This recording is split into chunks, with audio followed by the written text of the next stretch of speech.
Sir నమస్తే sir. తాజాగా విజయవాడలోని కొన్ని ప్రధాన హోటల్స్ మీద ఆహార తనిఖీ అధికారులు దాడులు చేస్తున్న నేపథ్యంలో కొన్ని భయంకరమైన నిజాలు వెలుగులోకి వస్తున్నాయి. చాలా కుళ్ళిపోయినటువంటి మాంసాన్ని కూడా ఆహార పదార్థాలుగా తయారు చేసి ప్రజల జీవితాలతో ఆడుకుంటున్నారు ఒక రకంగా. అంటే వాళ్ళ రెప్యుటేషన్ పోతుంది అనే భయం లేదు, కేవలం క్యాష్ చేసుకోవాలనే ఉద్దేశంతోనే ఇలాంటి హోటల్స్ నడపడం. అంటే సార్, ఇప్పుడు చెడిపోయిన మాంసాన్ని తినడం వీటి వల్ల ప్రజల ఆరోగ్యానికి ఎలాంటి నష్టం ఉంటుంది, ఎలాంటి వ్యాధుల బారిన పడే అవకాశం ఉంటుంది సార్? డెఫినెట్గా చాలా ప్రమాదకరమైందండి ఇది. ఎందుకంటే మనం ఎప్పుడన్నా సరే మన ఆహారాన్ని మనం ఫ్రెష్గా వండుకొని తినటం వల్ల చాలా ప్రయోజనాలు ఉంటాయండి. దాంట్లో విటమిన్స్ కానీ దాంట్లో పోషకార్థాలు కానీ మనకి చక్కగా ఉంటాయి, మనకి అవి అందుబాటులో ఉంటాయి. ఇట్లా కులిపోయిన పదార్థాలు తినడం వల్ల ఏంటంటే ఫస్ట్ పాయింట్ అంటే వాటికి పోషక విలువ ఉండదండి. అవి వేస్ట్ మాట, తిన్నా సరే వాటి వల్ల యూజ్లెస్ మాట. ఇంకోటి అన్నిటికంటే ఏంటంటే అవి హాని చేస్తాయి.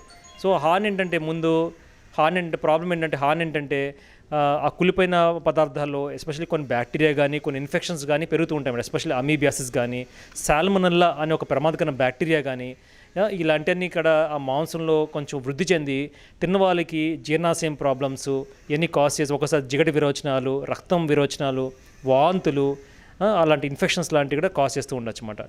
సో ఈ తినటం వల్ల అదొక ప్రాబ్లం అన్నమాట. ఇంకోటి ఏంటంటే ఇట్లాంటి ఆహారాలే మనం తరచుగా తింటుంటే ఒకసారి వద్దంటే కొన్ని దీర్ఘకాలిక జీర్ణాశయం సమస్యలు అంటే ఐబీడీ అంటామాట, ఇన్ఫ్లమేటరీ బౌల్ డిసీజ్ అంటాం.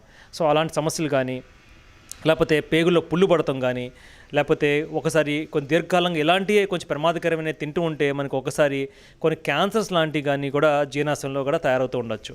సో వీటిని ఎప్పుడన్నా సరే బెస్ట్ థింగ్ ఏంటంటే మనం ఏ ఫుడ్ తినాలనుకున్నా సరే ఫ్రెష్గా ఉన్న ఫుడ్ని తింటే చాలా మంచిది. సరే ఇట్లాంటిది ఎప్పుడన్నా హోటల్స్ కానీ రెస్టారెంట్కి వెళ్ళినప్పుడు ఎస్పెషల్గా అంటే ఎక్కువ గ్యాప్గా వండికి ఎక్కువ గ్యాప్ లేకుండా ఎక్కువ బయట నిల్వ స్టోరేజ్గా లేని ఫుడ్స్ అసలు తినపోవడం మంచిదండి.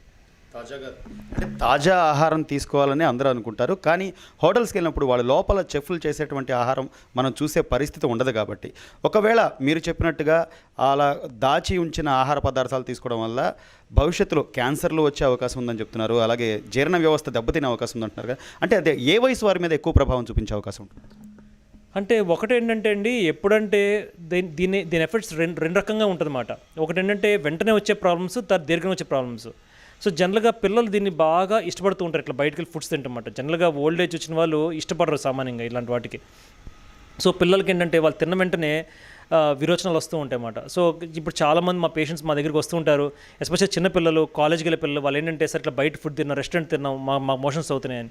ఇట్లాగే ఏమవుతుందంటే వాళ్ళు తరచుగా ఎస్పెషల్లీ ఈ ఇంటర్మీడియట్ కానీ లేకపోతే ఈ మిడిల్ ఏజ్ పర్సన్స్ వాళ్ళు కానీ ఇట్లా మిడిల్ ఏజ్ గ్రూప్ వాళ్ళు కానీ జనరల్ ఇట్లా తింటున్నప్పుడు ఏమవుతుందంటే ఇట్లా ఒక 2-3 సార్లు ఇట్లా విరోచనాలు దీర్ఘకాలంగా అవుతూ ఉంటుంటే వాళ్ళ బాడీలో ఉన్న పేగుల్లో కూడా మార్పులు వచ్చేస్తుంటాయి. వాళ్ళ బ్యాక్టీరియా మారిపోతూ ఉంటాయి, లోపల వాళ్ళకి దీర్ఘకాల విరోచనలు అయిపోతూ ఉంటాయి. సో ఎస్పెషల్లీ ఏమవుతుందంటే దీనివల్ల ఏంటంటే వాళ్ళ ప్రొడక్టివ్ లైఫ్ అంటే వాళ్ళు జనరల్గా ఇట్లా విరోచనాలు తరచుగా నెలకొకసారి ఇట్లా దీర్ఘకాలంగా అవుతుంటే వాళ్ళు చదువు మీద కాన్సన్ట్రేట్ చేసిన టైం అంతా వాళ్ళంతా వ్యర్థమైపోవటం. సో కాన్సన్ట్రేషన్ అంతా చదువుమే లేకుండా ఈ డాక్టర్ చుట్టూతో హాస్పిటల్ చుట్టూ తిరుగుతాం ఇవి జరుగుతూ ఉంటాయి.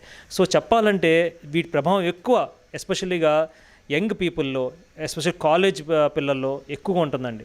సో దానివల్ల వాళ్ళకి హెల్త్ పాడైపోతుంది, ప్లస్ ఇండైరెక్ట్గా కూడా వాళ్ళ చదువు కూడా ఎఫెక్ట్ అవుతూ ఉంటుంది. సో ఎస్పెషల్లీ పిల్లలు మాత్రం చాలా జాగ్రత్తగా ఉండాలండి. పెద్దవాళ్ళు కొంతవరకు జాగ్రత్తగా పడుతూ ఉంటారు.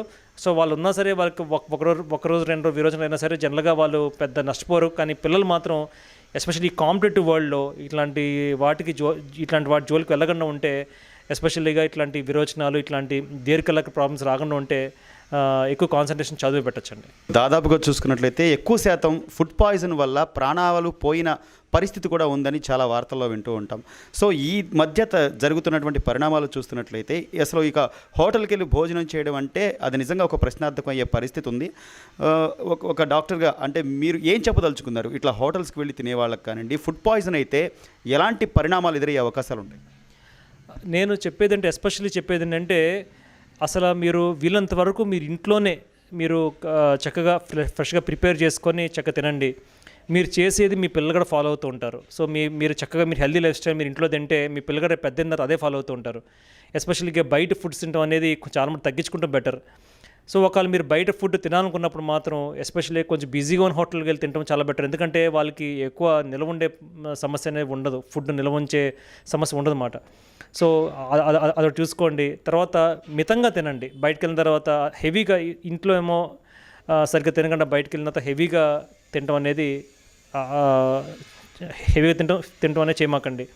ఇంకోటి ఏంటంటే కొంచెం మీకైనా ఫుడ్లో కొంచెం స్మెల్ కానీ అట్లాంటిది వస్తుంటే మాత్రం వెంటనే దాన్ని డిస్కార్డ్ చేయండి. డబ్బులు అయిపోయినాయి కదా, మేము ఖర్చు పెట్టాం కదా, సో తినేయాలి అనే ఫీలింగ్ మాత్రం పెట్టుకోమాకండి. ఇంకోటి పిల్లలకి కంపల్సరీగా చెప్పండి దానివల్ల వచ్చే దుష్ప్రభావాలు. ఇట్లా పిల్లలు ఇట్లా దీనివల్ల మీకు ఒక ఇండైరెక్ట్గా కొంచెం లాసెస్ ఉంటాయి. మీ కాంపిటేటివ్ ఎగ్జామ్స్లో కానీ లేకపోతే మీ ఎడ్యుకేషన్ సఫర్ అవుద్ది.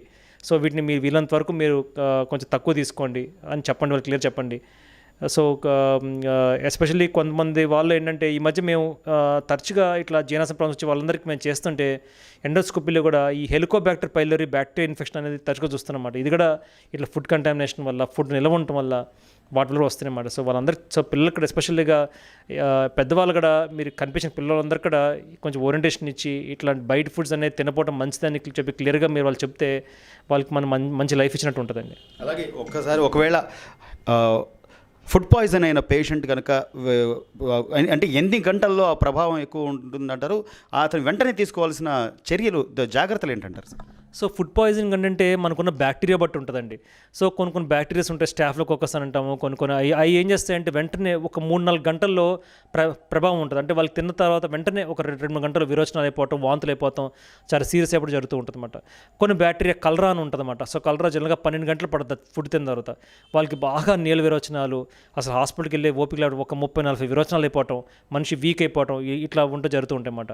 సో ఇంకోటి ఏంటంటే సాల్మనెల్లా ఇన్ఫెక్షన్ ఉంటాం. దానికి ఏంటంటే తీవ్రత ఎక్కువ ఉండదు, మోషన్స్ ఎక్కువ అవ్వవు, కానీ జ్వరం వచ్చేస్తాం కానీ జిగట విరోచన అవటం కానీ జరుగుతూ ఉంటుంది అన్నమాట. సో ఒక్కొక్క ఇన్ఫెక్షన్కి ఒక రకంగా ఉంటుంది. కొన్ని ఇన్ఫెక్షన్స్ చాలా ప్రమాదకరంగా ఉంటాయి అన్నమాట. ఎస్పెషల్లీగా ఇట్లా స్టాఫిలోకోకస్ ఇన్ఫెక్షన్స్ కానీ ఇవన్నీ కూడా. సో జాగ్రత్తగా ఉండాల్సింది అంటే ఇట్లా మీకు విరోచన స్టార్ట్ అయినా అనుకున్నప్పుడు మీరు చాలామంది ఏం చేస్తారంటే మందు షాప్ దగ్గరికి వెళ్ళిపోయి ఏదో ఒక యాంటీబయాటిక్ తీసుకుని వేసేసుకుంటూ ఉంటారు. సో అట్లా కాకుండా ఫస్ట్ పాయింట్ ఏంటంటే మోషన్స్ అట్లా స్టార్ట్ అయినప్పుడు ఫస్ట్ డీహైడ్రేషన్ రాకుండా చక్కగా లిక్విడ్స్ ఎక్కువ తీసుకోండి, ఎలక్ట్రాల్, ఓఆర్ఎస్ లాంటిది ఎక్కువ తీసుకోండి. మీ దగ్గరలో సమీపంలో డాక్టర్ దగ్గరికి వెళ్ళండి, డాక్టర్గా సలహా మీద మందులు వాడండి. ఎందుకంటే ఇట్లా మీరు మందులు వాడుకుంటూ పోతే ఏమవుతుందంటే కొన్ని రోజుల తర్వాత ఇట్లా తరచుగా విరోచనలు అవుతూ ఉంటే మీరు మందులు వాడుతూ ఉంటారు. తర్వాత పేగులో ఉన్న ఒక మంచి బ్యాక్టీరియా ఉంటన్నమాట, గుడ్ స్ట్రెయిన్స్ ఆఫ్ బ్యాక్టీరియా, అవన్నీ పాడైపోతాయి. తర్వాత మీకు దీర్ఘకాలికంగా చాలా జీర్ణకోశ సమస్యలు అనేది మీకు తయారవుతూ ఉంటాయన్నమాట. సో డెఫినెట్గా ఏంటంటే మీకు ఇలా ప్రాబ్లం వచ్చినప్పుడు మీ హోమ్ రెమెడీగా మీరు ఏం చేస్తారంటే కొంచెం డీహైడ్రేషన్ రాకుండా చూసుకోండి. ఇంకోటి ఏం చెప్పానంటే యంగ్స్టర్స్ అందరినీ కూడా పెరుగు ఎక్కువ తినండి. మీరు ఒకవేళ బయటకు వెళ్ళి మీరు ఫుడ్ తినాల్సి వచ్చింది, ఎక్కువగా పెరుగున ఐటమ్స్ లాంటివి తింటే మీకు కొంచెం అది మంచిది అన్నమాట. సో ఇట్లాంటి కుళ్ళిపోయిన మాంస పదార్థాలు కానీ కొంచెం వెజిటేరియన్ ఫుడ్స్ కొంచెం ఎక్కువ తినండి.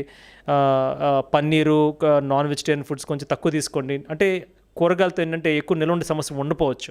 సో ఈ ఏంటంటే మన మాంస పదార్థాలు ఏంటంటే జనరల్గా స్టోరేజ్ పెట్టి వాటిని ఫ్రెష్నెస్ మెయింటైన్ చేస్తూ ఉంటారు, కానీ కూరగాయలు అట్లా మెయింటైన్ చేస్తే చాలా కష్టం. కాబట్టి వీళ్ళంతా వెజిటేరియన్ ఫుడ్ తినండి బయటకు వెళ్ళినప్పుడు. సో ఎగ్స్ లాంటివి కానీ నాన్ వెజిటేరియన్ ఫుడ్స్ కానీ తక్కువ తీసుకోండి. పెరుగు, మజ్జిగ కూడా మీరు ఇంట్లో బాగా తీసుకోండి. ఇట్లా ప్రాబ్లమ్స్ ఎదురైనప్పుడు డీహైడ్రేషన్ రాకుండా కొంచెం మంచి లిక్విడ్స్ తీసుకోండి. ఏదైనా ప్రాబ్లం వస్తే వెంటనే డాక్టర్ని కలవండి. ఇలాంటి ఇంట్రెస్టింగ్ వీడియోస్ కోసం తప్పకుండా మా ఛానల్ని సబ్స్క్రైబ్ చేయండి.